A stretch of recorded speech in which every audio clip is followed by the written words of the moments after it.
चुम्मा देबे त कीन देबो चुप चुप चुप चुप चुप चुम्मा देबे त कीन देबो।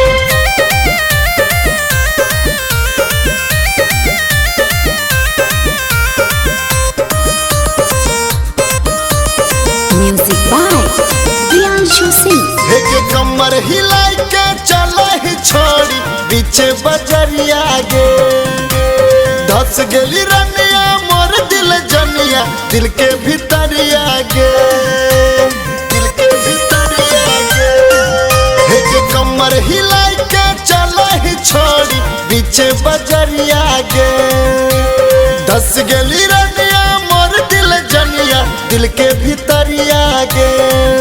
एक चुम्मा देबी त कीन देबो चुम्मा देबी त कीन देबो दुमका के झुमका गे चुम्मा देबी त कीन देबो दुमका के झुमका गे चुम्मा देबी त कीन देबो।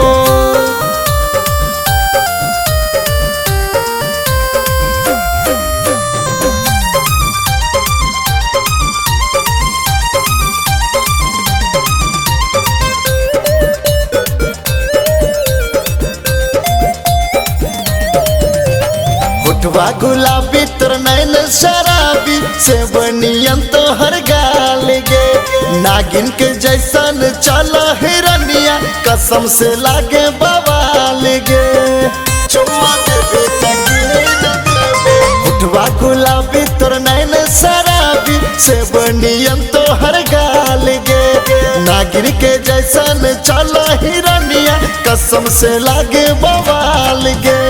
कद छोड़ा के कर दली पागल मारी के तिरछी नजरिया गे चुम्मा देबी त कीन देबो चुम्मा देबी त कीन देबो दुमका के झुमका गे चुम्मा देबी त कीन देबो दुमका के झुमका गे चुम्मा देबी त कीन देबो।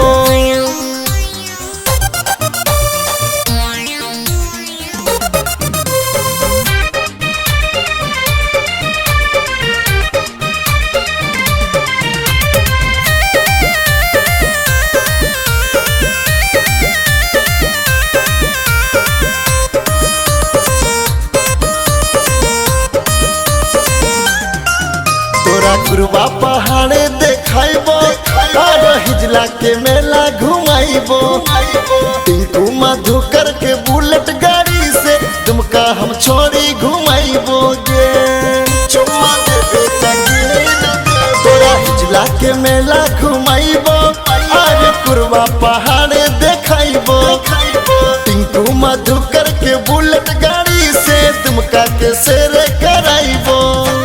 मटक मटक के चला ही रनिया लचके हो गजबे कमरिया गे चुम्मा देबी त कीन देबो देबी त कीन देबो दुमका के झुमका गे